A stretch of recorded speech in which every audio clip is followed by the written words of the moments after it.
Hello friends. मैं आपके लिए लाया हूँ आज यूनाइटेड इंडिया इंश्योरेंस कंपनी में एडमिनिस्ट्रेटिव ऑफिसर की जॉब है। तो गूगल ओपन करते हैं और गूगल में आपको डालना है, प्रिंट करना है UIIC.co.in।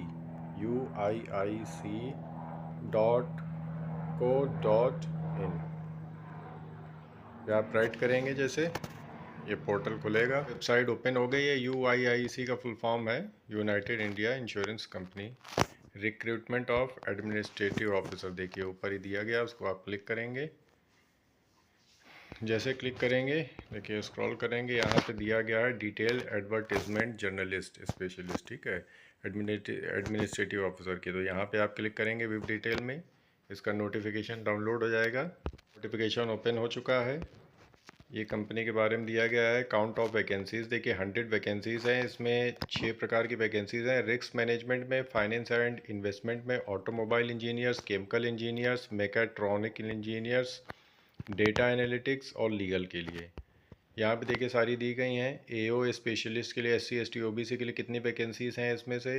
एओ जर्नलिस्ट जनरल के लिए कितनी वैकेंसीज़ हैं ये आप चेक कर लीजिएगा। इसमें जो भी आप कैटेगरी से बिलोंग करते हैं उसको आप देख लीजिएगा। एलिजिबिलिटी कंडीशन है कि आप इंडियन सिटीजन होने चाहिए, नेपाल के भी सिटीजन होने चाहिए, भूटान के भी सिटीजन भी चल जाएंगे, लेकिन 30/9/2024 तक का देख लेते हैं। रिस्क मैनेजमेंट में देखिए BTech चल जाएगा, 60% मांगा है।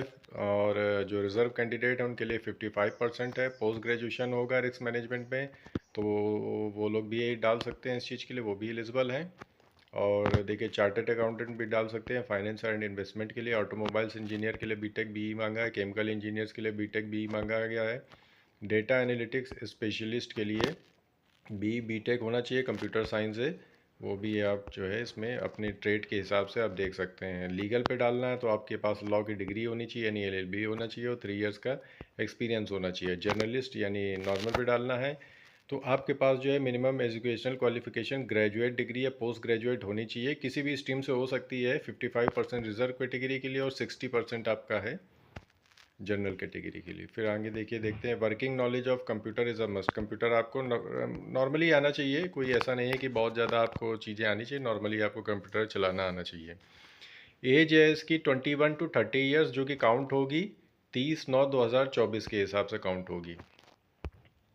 फिर देखिए यहाँ पे रिलैक्सेशन दिया गया SC ST other backward class के लिए 5 साल, 3 साल, 10 साल के लिए। एक्स सर्विस मैन के लिए 5 ईयर्स के लिए। डिफेंस के जिन्होंने जॉब की होगी पहले उनको 3 ईयर्स। विडो के लिए आपका 9 ईयर्स।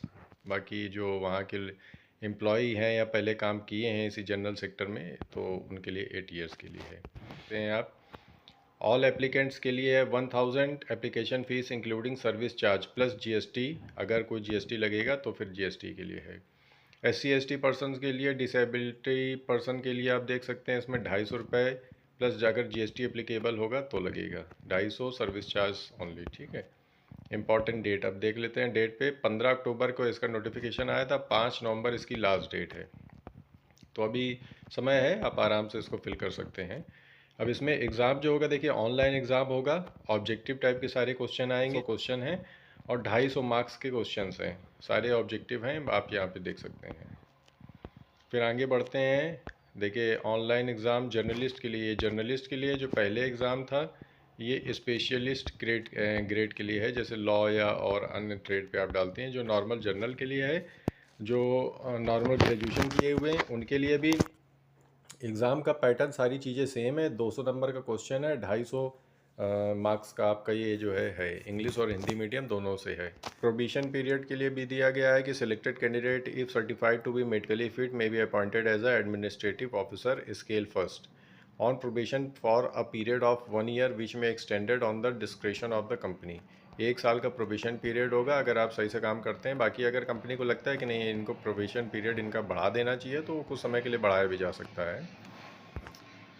बाकी आप यहाँ देख सकते हैं गारंटी बॉन्ड है। देखो before joining as a probationer the selected candidate for appointment on regular pay rolls of the company will be required to give an undertaking to serve the company for a minimum period of 5 year including probation period.